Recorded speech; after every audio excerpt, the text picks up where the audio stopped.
Halo Biochar Explorer, selamat datang kembali di podcast Bincang Biochar. Senang banget nih bisa menyapa kalian lagi.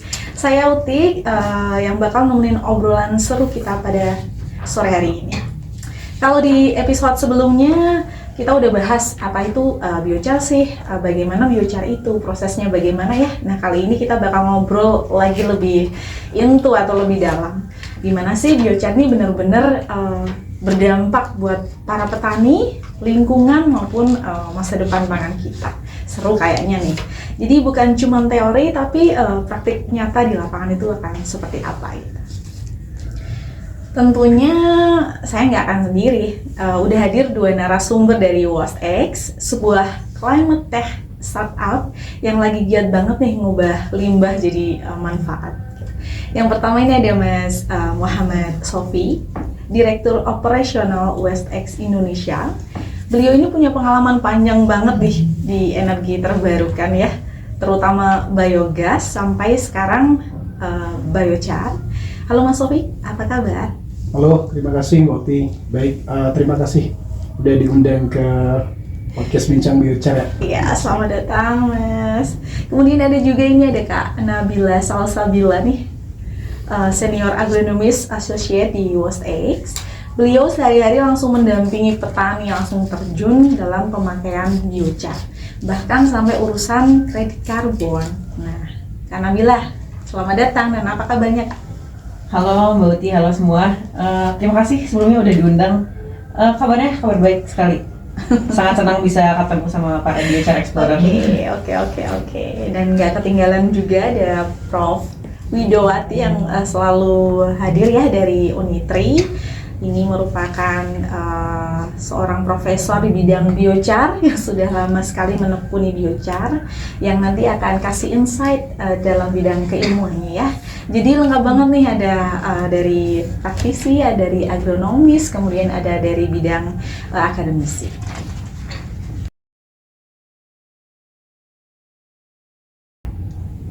Oke. Nah, nih masuk ke langsung aja kali ya, biar nggak lama-lama juga karena semakin sore ini.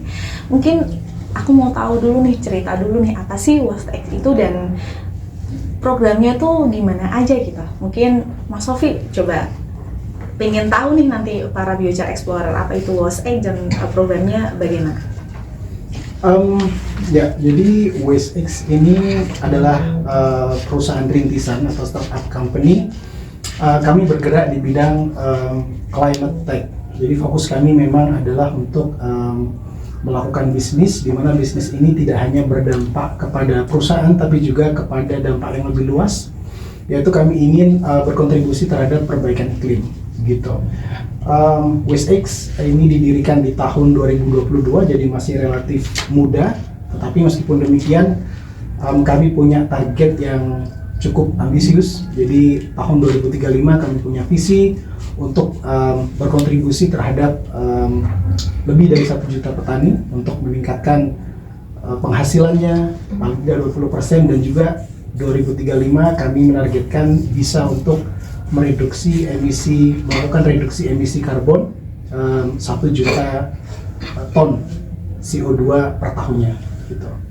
Terkait program, saat ini kami ada 2 model bisnis sebenarnya. Yang pertama adalah kami selaku teknologi provider.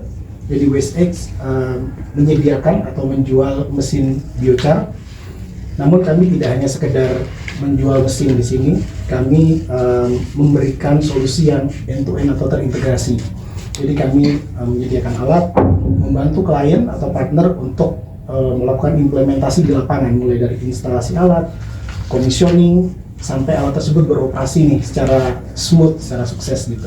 Dan kami juga menyediakan penjaminan carbon credit atau memberikan carbon credit kepada klien kami gitu. Kemudian untuk model bisnis yang kedua, di sini kami bekerja sama dengan mitra petani seperti kayak penggilingan padi, penggilingan jagung dan lain-lain, di mana WasX berinvestasi membangun fasilitas produksi biochar.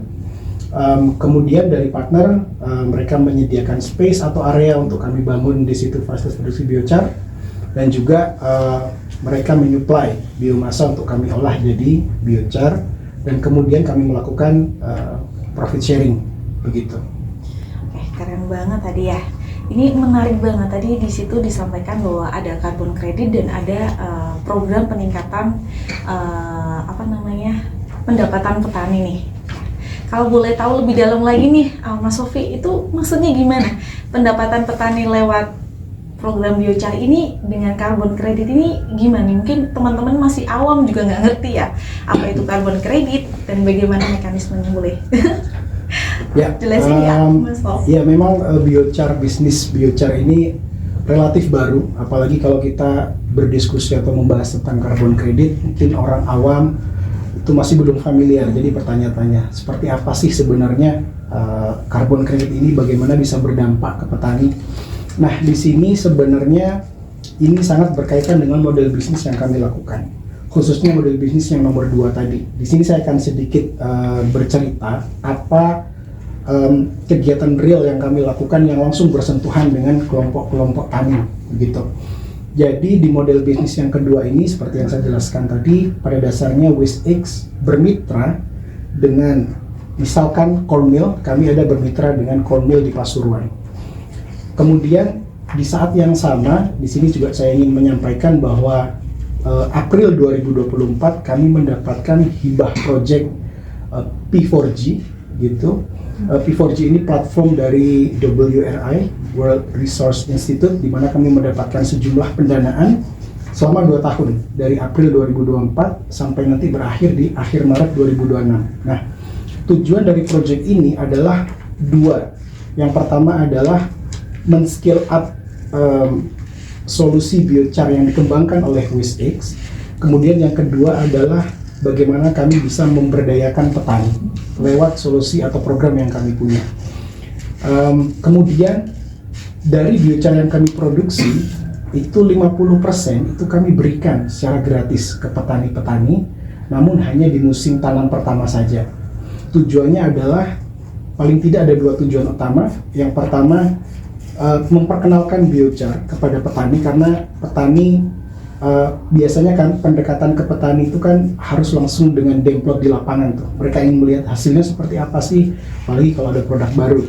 Jadi kami berikan secara free ke petani-petani di musim tanam pertama, sambil didampingi oleh Mbak Nabila selaku agronomis kami, didampingi mulai dari olah tanam sampai nanti panen, begitu. Kemudian setelah petani melihat dampak atau hasilnya secara nyata, baru kemudian mereka akan mungkin mulai belajar, mulai menyadari apa benefit real dari biochar seperti itu. Dan kemudian di musim tanam berikutnya itu kami mulai melakukan pendekatan yang sifatnya komersial. Pertama kami mengkolek feedback dari para petani ini. Gimana Pak, Bu, puas nggak dengan biochar yang diaplikasikan gitu? Sebagian besar menyatakan puas, begitu. Mereka melihat langsung hasilnya positif, ada peningkatan hasil panen bervariasi, mulai dari 20%, 30%, bahkan close to 100% pun ada, gitu. Nah, jadi pada intinya WestX melalui program P4G, pendanaan yang kami dapat, kami ingin langsung bekerja sama atau menyentuh petani-petani kecil, kelompok-kelompok tani, khususnya di 3 daerah, di Pasuruan, kemudian di Batang dan di Gerobokan. Tujuannya pertama untuk memperkenalkan biochar, kemudian mid atau long term goalnya adalah supaya para petani ini berkenan untuk mengadopsi biochar, karena secara benefit, agri benefitnya sudah sangat jelas. Mungkin nanti kolega saya Nabila bisa menjelaskan lebih banyak, tapi pada intinya adalah biochar sudah menunjukkan hasil yang positif. Namun tantangan berikutnya adalah bagaimana kita selalu mendampingi petani secara kontinu sampai mereka benar-benar bisa meyakinkan diri mereka bahwa oh ini saya sudah saatnya mengaplikasikan biochar untuk musim tanam berikutnya, gitu. Oke, baik. Oke, menarik sekali ya. Ternyata sudah berlangsung lama dari semenjak 2022, dan ini mungkin selama 3 tahun ini berarti sudah banyak mitra petani yang dihandle sama Kak Nabila nih. Nah, kira-kira boleh tahu nggak nih Kak, gimana sih biasanya apa aja komoditasnya nih yang biasanya di USA yang sudah pernah coba, dan hasilnya gimana ketika diaplikasikan dengan biochar, dan petani itu bagaimana sih responnya? Oke, jadi agak koreksi ya, tadi sebenarnya kalau program kita dari 2024 April, udah jalan setahun lebih. Untuk ke petani sendiri kita engage, pertama kita kasih training, terus kita dampingi ini cara aplikasi biochar yang benar di lapangan, karena ada beberapa ketentuan yang mungkin bisa mengefektifkan lah tadi dampak biochar untuk tanaman mereka. Setelah kita kasih training, kita monitor bareng-bareng demplotnya. Jadi untuk demplotnya sendiri itu ada berbagai jenis tanaman, mulai dari tanaman pangan, itu ada padi, jagung, kemudian horti. Ini juga horti karena dari partner kami, shout out untuk Yayasan Bina Tani Sejahtera dan juga Yayasan Agatis Damar Karbon sebagai NGO lokal di partner P4G ini. Mereka sangat membantu terkait engage sama petani, menyusun kurikulum program. Engage sama petani sih itu paling penting dalam program ini, karena memang biochar ini kan hal yang baru dan adopsinya perlu perlahan-lahan gitu ya. Jadi kita banyak banget interaksi sama petani di sini. Tadi tanamannya pangan, horti, kemudian perkebunan juga ada. Terus untuk sampai 1 tahun kemarin kita punya data itu, target kita itu 100, kita udah lebih dari 100. Dan terbaru ini kalau nggak salah itu udah sampai 300 demplot di 3 daerah tadi, di Batang, Pasuruan, Grobogan. Untuk tanamannya tadi pangan dan horti. Kalau hasilnya nih, berarti kan sudah 1 tahun, berarti sudah mungkin 2 kali musim tanam ya, atau mungkin kalau horti sekitar 3 kali ya. Nah itu sudah gimana Kak, hasilnya tuh bagaimana? Apakah ada perbedaan hasil with biochar atau without biochar? Kemudian respon petani gimana? Apakah positif responnya atau gimana Kak? Untuk hasilnya itu jadi kita demplot itu kan ada perlakuannya ya, treatment, karena biar petani juga bisa lihat secara langsung. Ini nggak pakai biochar kayak gini, yang pakai biochar kayak gini. Dan alhamdulillahnya itu untuk treatment atau perlakuan yang pakai biochar, kami juga kasih rekomendasi untuk mengurangi pupuk sampai 20%, pupuk kimia secara khusus. Itu peningkatan hasil panennya, biomassnya itu sampai ada yang tadi 100%, tapi untuk rata-ratanya saat ini bisa kami bilang amannya itu 30%. Gitu. Jadi selama demplot ini berjalan itu nggak ada berita negatif ya, maksudnya nggak ada dampak negatif, selalu positif, selalu ada kenaikan, dan respon petani itu sangat senang sih. Mereka sudah sangat terbuka dengan teknologi biochar ini. Mereka datang ke kita terus, Mbak, kan ini kan cuma arang ya, kok bisa ya gitu ya. Ternyata petani pun jadi menyadari kalau tanah kita sekarang kan udah kurang subur ya. Dengan kita pakai biochar, secara langsung kan kita mengembalikan kesuburan tanah juga, terus secara langsung membantu ya mengurangi dampak perubahan iklim, dan yang itu akan kena juga ya ke petani kan. Terus juga yang paling penting meningkatkan hasil panen mereka, yang kedepannya itu memberikan pendapatan tambahan untuk petani gitu. Tapi sudah, maksudnya kalau di prosentase itu berapa persen karena yang pakai biochar atau tanpa biochar peningkatannya? Peningkatannya untuk amannya mungkin aku bisa sebut 30% sih. Oh, berarti bisa sampai 30% ya untuk bisa meningkatkan panen kali ya? Iya, rata-rata aja. Iya, menarik sekali ya, ternyata dari praktisi pun juga sudah demikian, sudah terbukti nyata dari praktisi dan dari agronomis juga sudah menyampaikan itu. Nah, sekarang ini kita lihat nih tanggapannya dari Buit, Prof Wit, dari sisi kampus nih Prof. Bagaimana Ibu melihat pertama mengenai perubahan seperti ini? Ya, terima kasih untuk tamu-tamu yang luar biasa gitu ya. Saya mencoba untuk melihat bahwa biochar itu bukan hanya sebagai sebuah produk, tapi juga merupakan platform pembelajaran lintas pihak, bukan hanya kami perguruan tinggi, industri, masyarakat dan petani, atau mungkin bahkan juga pemerintah, sehingga dari lintas pihak ini bisa menghubungkan yang namanya produktivitas, efektivitas, kemudian juga mitigasi, pengelolaan limbah, bahkan juga sampai pada bagaimana tanah itu sehat gitu ya. Nah, dengan kehadiran WISEK di sini membuat kami yang di perguruan tinggi itu yang tadinya ilmiah itu jadi mendarat. gitu ya. Pengalaman langsung di lapangan, dan ini juga menjadi relevan bagi misi Tridharma, sebuah perguruan tinggi yang akan memperkuat perannya perguruan tinggi untuk pusat riset dan inovasi yang bisa menjawab kebutuhan masyarakat. Selain itu juga untuk membuka peluang bagaimana perguruan tinggi bisa terlibat dalam penelitian terapan gitu ya, sehingga produk biochar ini yang dikembangkan ini menjadi sesuatu yang sangat bernilai nantinya.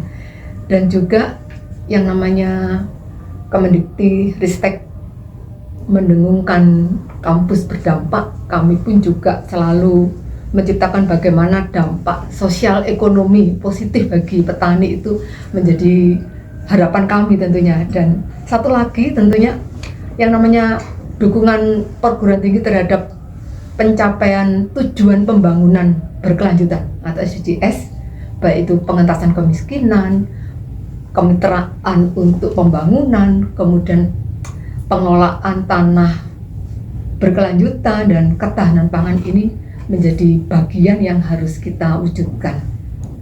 Dari sisi perguruan tinggi, kami sudah memulai ini, gitu ya. Tapi yang jelas ada 3 poin penting di sini, gitu ya. Sisi ilmiah yang mendarat, ada fungsi kimia fisik, ada lingkungan, dan kesesuaian lokal.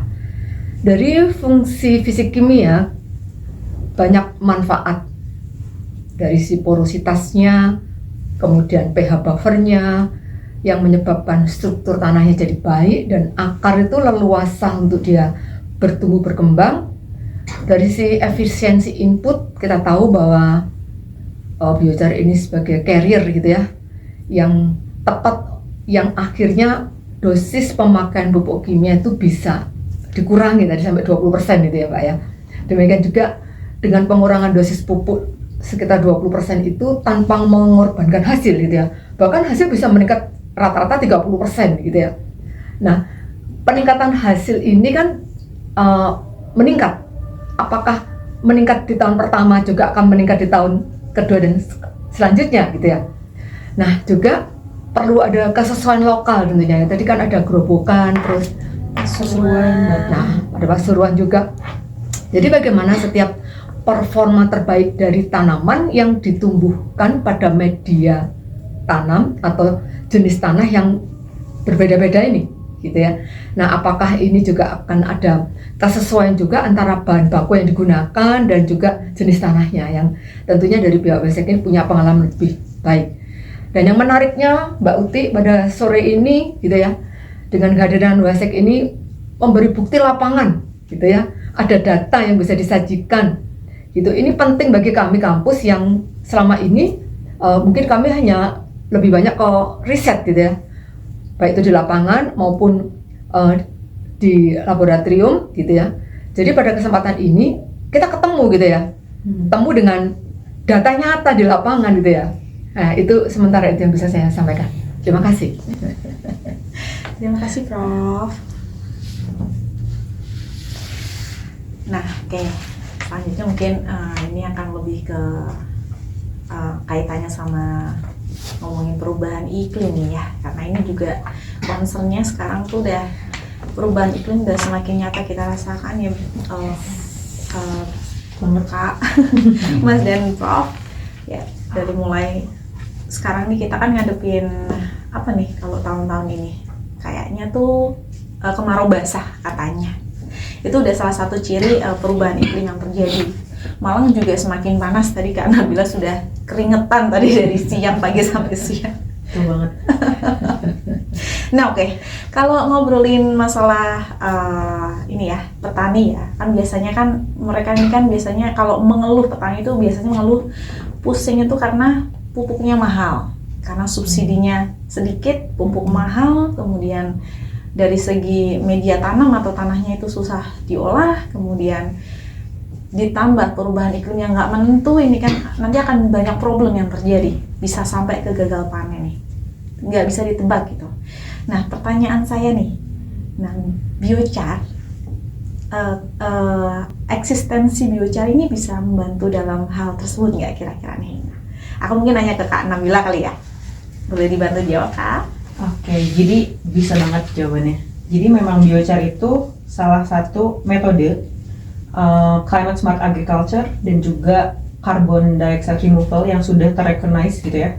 Udah ada standarnya, sudah jelas metodenya, dan juga jurnalnya itu di luar negeri itu sudah dijibun ya, udah banyak meta analisisnya. Pokoknya itu sudah salah satu metode yang terbukti untuk meningkatkan kesuburan tanah dan juga untuk mengurangi dampak perubahan iklim. Jadi gimana sih mekanismenya Kak? Aku cerita aja. Jadi biochar sendiri itu mayoritas atau kebanyakan komponen dalam biochar itu adalah karbon. Dimana karbon ini kalau misalkan dilepaskan ke atmosfer menjadi emisi GRK. Tapi kalau misalkan si karbon tersebut disimpan nih, itu kita mengurangi emisi dong. Jadi biochar ini 40 sampai bahkan ada 80% itu karbon. Dengan kita mengubah biomasa tadi yang tadinya terdekomposisi atau dibakar oleh petani itu, kita bisa mengurangi emisi yang melepas ke atmosfer bahkan sampai 40% ya. Jadi kalau nggak salah itu saya lihat itu di jurnal penelitian dia kalau biochar, maksudnya kalau biomasa ya terdekomposisi itu 95% tuh yang lepas itu karbon yang lepas itu ke atmosfer. Jadi cuma 5% yang terstabil di dalam tanah. Tapi kalau kita ubah dulu menjadi biochar dengan proses pirolisis dan sebagainya, itu dia 55% malah terstabil dalam tanah, dan dia di dalam tanah dia mengurangi dampak perubahan iklim, dia juga bisa bermanfaat untuk tanah itu, dan akhirnya ujungnya kan membuat tanaman ya, dan jadinya ujungnya juga untuk kesejahteraan petani kita gitu, untuk perubahan iklimnya gitu. Oke, menarik sekali ya. Tadi sudah disampaikan bagaimana bisa kaitannya biochar dengan perubahan iklim. Nah, tadi obrolannya menarik Kak Nabila. Ya, ini mengenai sequestration atau bagaimana karbon itu sebagai perangkap ya, kalau aku bilang, dan hubungannya dengan emisi karbon. Nah, terus tadi Mas Sofi juga menyampaikan bahwa waste ini juga bisa sebagai pendapatan petani melalui kredit karbon. Nah, tadi kayaknya belum dijawab sama Mas Sofi nih. Ini mekanismenya gimana sih Mas Sofi? Dari kredit karbon ini kenapa bisa jadi duit atau penambahan pendapatan petani tambahan nih? Boleh dibantu? Ya, jadi memang kalau sekali lagi membahas karbon kredit ini mungkin masih bahasan yang kurang familiar atau awam gitu ya buat kita. Jadi sebagian besar mungkin masih bingung karbon kredit itu apa, definisinya mungkin belum jelas dan lain-lain. Mungkin di sini yang saya perlu klarifikasi dulu. Jadi pertama dulu terkait karbon kredit, bagaimana bisa biochar itu dimonetisasi begitu lewat yang namanya metode karbon sekuestrasi. Mungkin tadi sebagian sudah dijelaskan Nabila. Jadi pada dasarnya adalah saat ini konteks besarnya kan perubahan iklim. Kemudian dunia sekarang sedang bingung nih. Sebenarnya mulai sedikit saya agak tarik mundur. Sebenarnya isu perubahan iklim ini kan sudah dibahas mulai dari awal tahun 70-an sebenarnya. Puncaknya di tahun 90-an di mana industrialisasi besar-besaran, kemudian PBB menyatakan bahwa perubahan iklim ini valid secara ilmiah, buktinya ekstensif, nyata, dan dampaknya sudah meluas. Sampai akhirnya ada protokol Kyoto, Paris Agreement, dan sampai di sekarang ini semua sudah hampir tidak ada debat lagi apakah climate change ini something real or not. Ini sudah kesepakatan, semua negara sebagian besar negara meratifikasi Paris Agreement, protokol Kyoto juga gitu. Nah, mulai dari sini itu muncul satu diskursus global, karena penyumbang terbesar emisi CO2 itu dari sektor industri. Kemudian tapi yang terdampak nggak cuma sektor industri, tapi global society semuanya, termasuk kita. Tapi yang paling rentan itu sebenarnya salah satunya adalah petani. Karena petani ini rentan dalam banyak hal, dari segi sosial ekonomi rentan, kemudian dari segi hasil panen atau kualitas tanahnya pun dengan berbagai masalah di lapangan itu. Jadi petani ini yang paling dirugikan dari adanya climate change gitu. Nah, akhirnya ada diskursus global mulai dari pemimpin negara, pemimpin politik, aktivis, ilmuwan, akademisi, tokoh masyarakat, semua memikirkan bagaimana caranya supaya industri itu bisa berkontribusi secara nyata nih ke pengurangan emisi gas rumah kaca. Sebagian besar industri saya bisa bilang masih belum begitu tergerak secara sepenuhnya ya untuk berkontribusi, tapi sebagian industri atau perusahaan sudah mulai moving towards to that issue begitu. Nah, akhirnya dibuatlah suatu mekanisme pasar yang namanya perdagangan karbon. Kalau saya melihat pasar karbon atau perdagangan karbon itu adalah satu mekanisme yang kita buat, yang dibuat oleh pasar, yang memungkinkan bagaimana perusahaan-perusahaan besar, industri, pelaku ekonomi itu bisa berkontribusi secara langsung.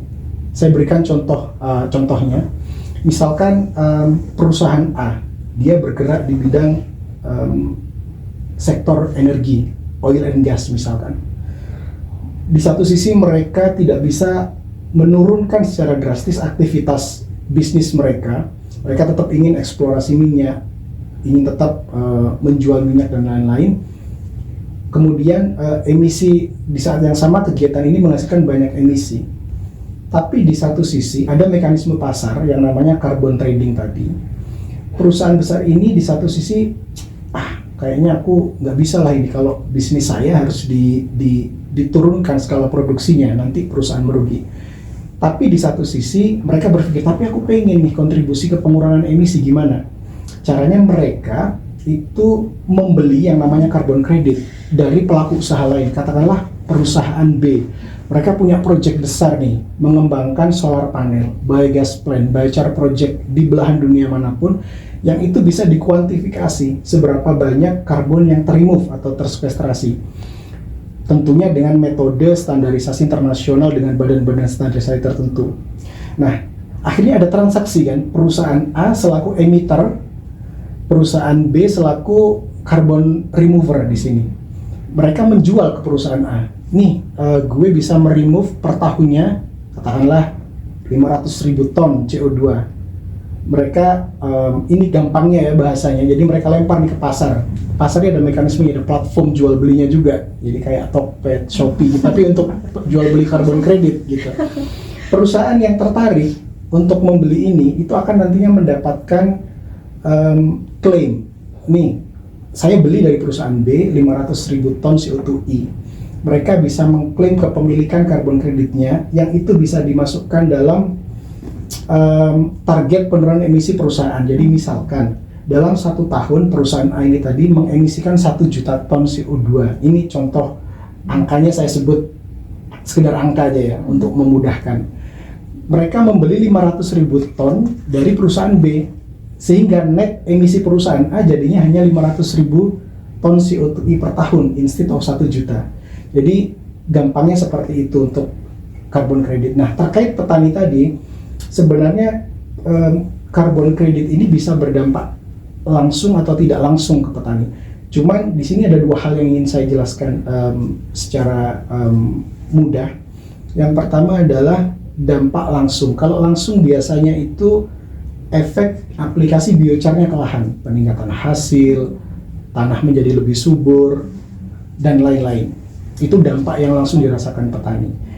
Tapi dampak jangka panjangnya, jangka panjang ini saya bisa bilang di 50 bahkan 100 tahun. Tadi Nabila menyatakan bisa banget nih biochar untuk solve climate crisis.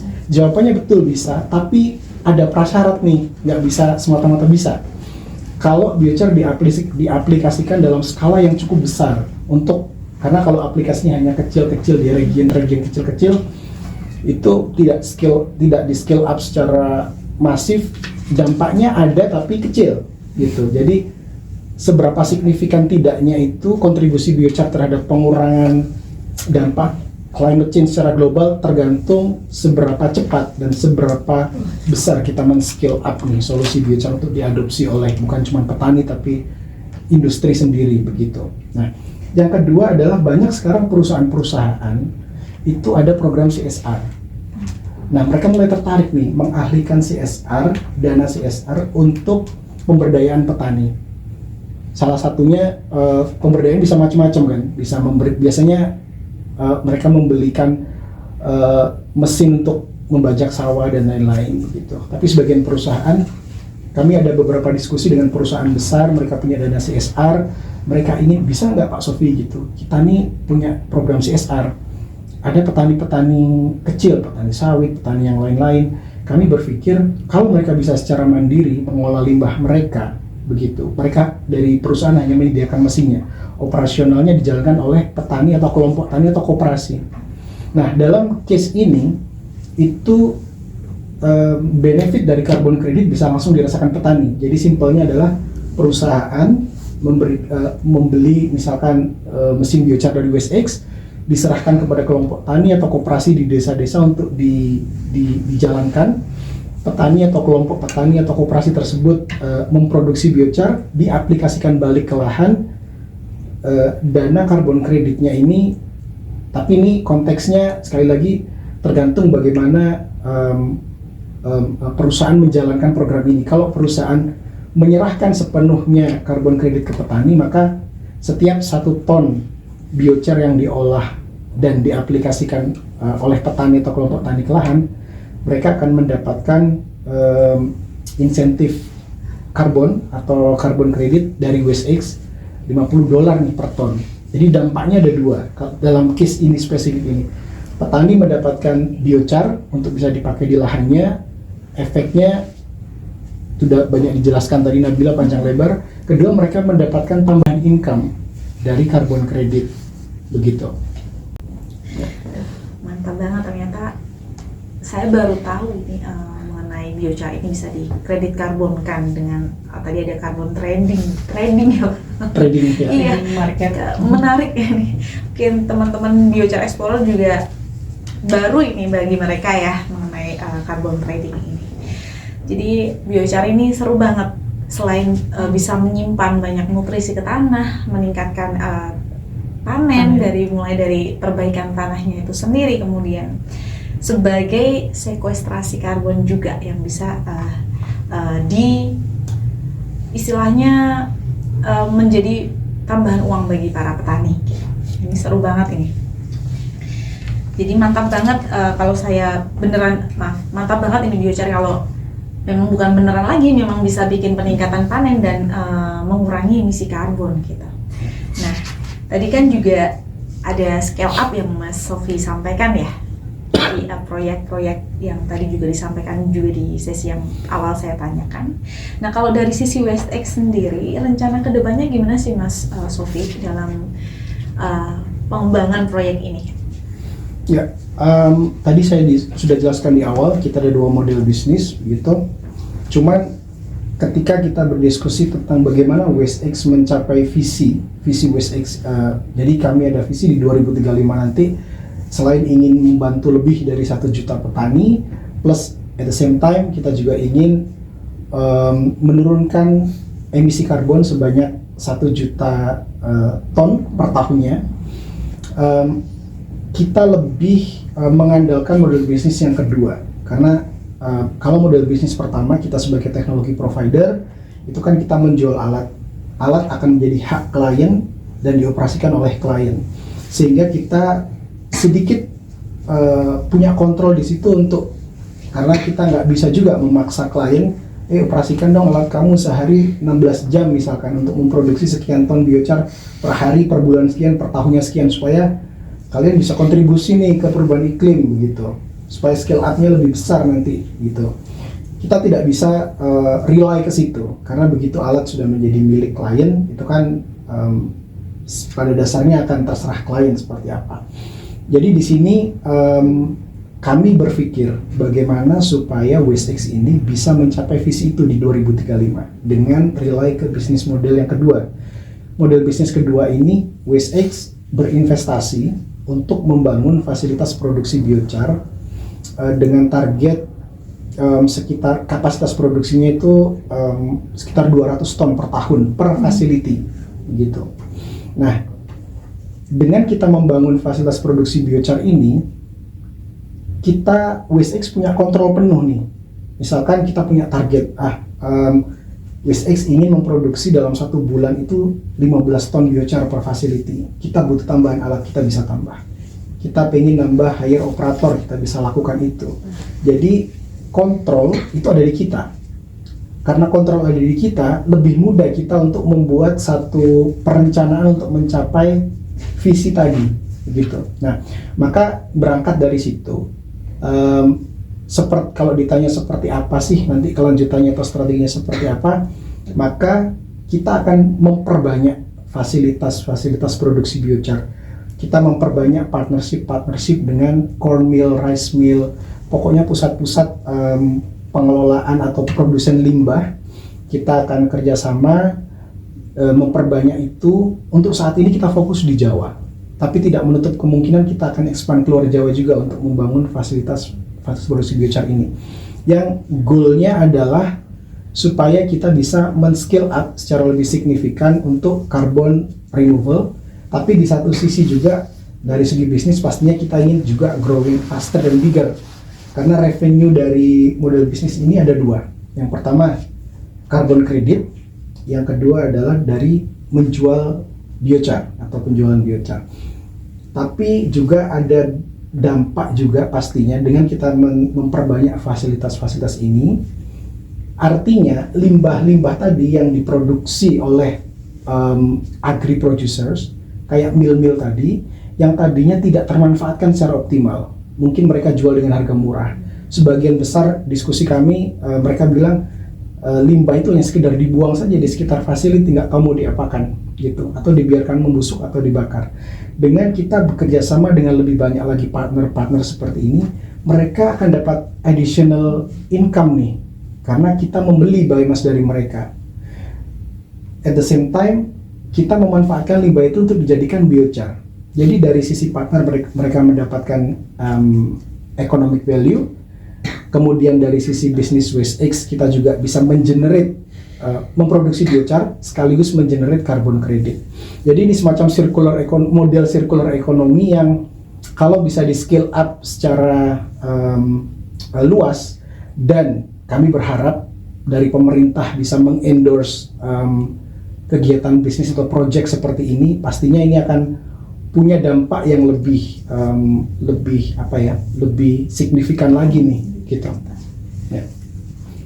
Ya, oke, baik. Speechless ya Bu, Prof. Sorry. Oke, baik. Ngomongin masalah tadi scale up dan lain sebagainya. Nah, tapi kalau dari segi kolaborasi nih sama Sofia atau Kak Nabila, mungkin Kak Nabila deh. Ini kalau dimungkin nggak sih nanti kalau misal kolaborasi Westek ini perusahaan ini akan mungkin nggak kalau kolaborasi dengan mungkin akademisi mungkin dan lain sebagainya? Mungkin banget. Dari tadi jawabannya pakai banget ya. Sangat open ya. Jadi untuk kolaborasi ini menurut aku penting banget, karena tadi Mas Sofi udah jelaskan ya terkait bisnisnya. Produksi semakin banyak biochar, tapi kalau misalkan adopsinya mungkin di petani nggak tahu biochar itu apa, kan jadi sayang juga ya. Maksudnya kita udah banyak biocharnya nih, tapi yang makainya siapa gitu. Itu harus seimbang ya. Jadi kita selagi men-scale up produksi, kita juga harus semakin memperluas knowledge, scale up terkait training. Nih biocharnya apa, cara pakainya gimana, dan itu kita sangat butuh kolaborasi dari akademisi tentunya. Nah, dan pemerintah. Oke. Nah ini nih Prof Wit, tadi kan sudah ngomongin masalah scale up dari proyek-proyek dari WSE, kemudian kolaborasi dengan akademisi. Nah, menurut Prof Wit nih, bagaimana posisi Unitri dalam inisiatif tersebut? Ya, terima kasih. Yang jelas kita ini menghadapi musim yang tidak menentu. Jadi perlu adaptasi supaya tanaman kita itu tahan banting gitu ya. Tahan banting, dia bisa bertahan pada cuaca ekstrim, kering kah atau panas. Dan disitulah biochar itu menunjukkan perannya dalam menstabilkan ketersediaan air, unsur hara. Dan Ibu juga menambahkan, tadi Mbak Nabila bilang kalau biomasa itu 95% emisi gitu ya, hanya 5% loh yang di dalam tanah. Beda dengan kalau itu dijadikan biochar gitu ya. Iya, karena memang biomasa itu sifatnya kan labil, jadi mudah terdekomposisi, makanya lepas. Dan kita kan tidak berharap bahwa bumi kita ini dijenuhi dengan karbon ataupun gas rumah kaca lainnya. Oleh karena itu dengan biochar yang dikunci ya menjadi karbon stabil itu akan berefek jangka panjang tentunya. Dan Ibu juga sependapat sekali dengan kehadirannya skema kredit karbon ini menjadi nilai baru ya, sumber baru yang bernilai gitu ya. Bukan hanya dinikmati oleh mereka yang memang berkemampuan di sana, tapi juga memikirkan petani kecil gitu ya. Jadi saya mengibaratkan biochar itu seperti payung di saat musim hujan dan termos di saat musim kemarau. Jadi ada perlindungan di saat musim hujan, perlindungan hara supaya tidak cepat hilang. Demikian juga pada saat musim kering membuat lebih lama untuk kelembaban tanahnya ini gitu ya. Dan ini sangat membuat tanaman kita akan relatif stabil gitu ya, bukan hanya naik tapi stabil gitu ya. Sehingga dengan informasi yang bagaimana Wisek sampaikan itu semakin memperkuat tesis ilmiah kami di perguruan tinggi bahwa saat ini kami juga ketemu gitu ya antara ilmu pengetahuan di perguruan tinggi dengan bagaimana bukti yang ada di lapangan. Sehingga kalau tadi perlu kolaborasi dengan banyak pihak, salah satunya adalah akademisi, itu kami welcome sekali gitu ya. Kami punya mahasiswa yang memang mereka berasal dari daerah yang relatif lahannya itu marginal gitu ya. Kemudian musimnya juga kering gitu ya.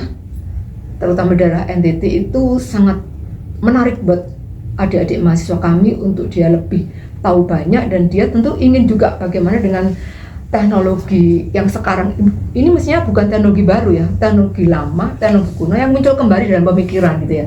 Sehingga anak-anak kami akan lebih punya kepercayaan diri ya ketika dia itu tahu bagaimana informasi di dunia kampus, dan ada juga bagaimana di lingkungan industri yang ini akan membuat masyarakat lain yang punya problem dengan kesuburan tanah maupun iklim itu akan ikut terangkat gitu ya.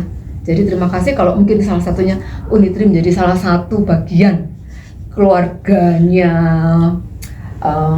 Wasek di dalam kami mengimplementasikan biochar. Terima kasih banyak. Itu Mbak Uti. Semoga bisa ya Bu ya. Ya. Oke, seru banget obrolan sore hari ini. Dari tadi kita sudah dengar langsung ya gimana biochar secara nyata bisa jadi solusi nyata, gimana limbah yang tadinya dibuang ya atau biasanya dibakar petani begitu aja langsung di lahan, ternyata bisa jadi penyelamat tanah ya. Kemudian membantu petani juga hemat pupuk tadi ya Kak ya. Kemudian sekaligus meningkatkan panen. Nah, di sisi lain juga bisa menjadi senjata melawan perubahan iklim. Nah ini superior banget menurut saya biochar. Nah sebelum kita tutup nih, boleh dong minta closing statement-nya untuk masing-masing narasumber nih. Kira-kira kedepannya ini apa mimpi terbesar tentang biochar di Indonesia nih? Aku mulai dulu dari Prof. Vido deh. Iya. Terima kasih banyak. Wasek sudah memulai demplot kecil yang terukur gitu ya. Kami dari Universitas Tribhuwan Tunggadewi siap untuk mendampingi uji mutu yang sudah tersertifikasi dan bagaimana hasilnya. Dan kami sangat berharap dengan kehadiran Wasek ini sebagai jembatan antara teknologi dan pasar gitu ya. Target kami sederhana saja kan, bagaimana membuat tanah kita lebih sehat gitu ya, hasilnya lebih stabil, kemudian emisinya lebih rendah tentunya. Oleh karena itu sebagai akhir kita sama-sama pasti setuju ya bahwa petani itu akhirnya menjadi aktor utama sebagai ekonomi hijau gitu ya. Demplot itu kan banyak langsung bersentuhan dengan petani gitu ya. Jadi secara terus-menerus kita akan memperkuat bagaimana biochar semakin meluas dari sisi kami di perguruan tinggi, yang tentunya perlu juga bagaimana riset terapan gitu ya. Sehingga karakterisasi biochar-nya terus menguat, uji tanah dan tanamannya, dan bahkan juga ganda hasil dan ekonominya yang secara serentak kita boleh sama-sama menjadikan 3 serangkai gitu ya, yang dicari petani itu didapat dari penggunaan biochar ini. Demikian. Terima kasih. Terima kasih Prof. Terima kasih. Lalu saya akan ke Kak Nabila dulu deh, closing statementnya Kak. Kalau dari aku, celebrating juga ya kemarin 24 September itu Hari Tani Nasional. Jadi ingetin dari kita. Jadi tentunya sebagai orang yang dekat ya dengan petani, semua orang sebenarnya dekat ya dengan petani, tapi melihat bagaimana struggle-nya petani di lapangan itu sangat berharap dengan adanya biochar ini petani Indonesia bisa menjadi pionir dalam transisi ekonomi karbon yang rendah. Mereka dilibatkan dalam segalanya gitu ya. Jadi penyelamat. Jadi petani bukan hanya pahlawan pangan kita, tapi juga penjaga bumi kita. Supaya bumi kita jadi lebih nyaman ya Mbak ya. Jadi kita nggak pindah ke planet Mars gitu ya. Tetap di capek nggak sih Bu kalau gitu? Oke, makasih Kak Nap. Nah, sekarang nih yang terakhir narsum kita, closing statement-nya Mas Sofi, silakan. Ya, sebenarnya tadi apa yang disampaikan Prof. Widawati dan Nabila sebenarnya juga adalah mimpi saya juga, begitu sebenarnya. Jadi saya yakin kita memimpikan hal yang sama, yang terbaik begitu untuk petani, untuk lingkungan dan bisa melakukan bisnis yang berkelanjutan. Saya hanya ingin sedikit menambahkan saja dari saya pribadi, kalau dari WestX, kami ingin, sebenarnya ada banyak mimpi nih kalau ngomongin biochar begitu kan. Kalau saya pribadi, kalau ingin enaknya gitu, ingin gimana biar solusi biochar ini bisa diadopsi secara cepat dan luas. Cuman kan tidak semudah membalikkan telapak tangan. Itu mimpi saya sebenarnya. Jadi bagaimana membalikkan telapak tangan ini itu yang hal yang tidak mudah. Jadi dari saya, harapan saya adalah WestX bisa tetap eksis, bertumbuh untuk tetap bisa memberikan dampak yang lebih luas, terutama kita ingin klien kita itu happy pastinya. Kemudian kita ingin bisa memberikan atau berkontribusi juga ke petani lewat program-program atau proyek-proyek yang kita sudah dan mungkin akan lakukan ke depannya. Dan tentu saja juga kami berharap ke depannya bisa menjalin partnership dengan tidak hanya dengan Unitri, tapi juga dengan instansi-instansi pendidikan yang lain atau universitas-universitas yang lain, supaya kolaborasi ini bisa kita perbesar circle-nya, sehingga dampaknya bukan hanya dari sisi bisnis, bukan hanya dari sisi dampak ke petani, itu sangat penting pastinya, tapi juga universitas. Kita ingin ada kolaborasi lebih lanjut, sehingga tadi yang disampaikan Prof. Widawati tadi sangat benar dan saya sepakat bahwa salah satu kekurangan kita di Indonesia ini adalah kolaborasi antara industri atau bisnis dengan akademik atau universitas selaku research center misalkan begitu. Jadi itu yang saya harapkan, semoga kedepannya kita bisa berkolaborasi lebih banyak lagi dengan research institute atau universitas yang lain. Gitu. Oke, baik. Oke, terima kasih banyak nih Mas Sofi, Kak Nabila dan Prof. Widawati karena sudah menyempatkan waktunya ya, dan juga tadi happy banget karena ada ilmu banyak banget yang sudah kalian share di Bincang Biochar kali ini. Dan tentu saja terima kasih juga kepada para Biochar Explorer yang sudah mendengarkan dari awal sampai akhir, bertahan sampai sekarang ya. Oke. Kemudian kalau menurut kalian berbincang kita hari ini itu bermanfaat, jangan lupa buat like, subscribe ya, dan tentu saja komen, baik itu PS Agroteknologi dan juga YouTube dari WestX gitu ya. Jangan lupa di subscribe dan like. Oke, biar nggak ketinggalan obrolan tentang biochar lagi next podcast ya. Saya Utik pamit undur diri. Sampai ketemu di episode berikutnya. Selamat bereksplorasi dengan biochar. Dadah, Biochar Explorer.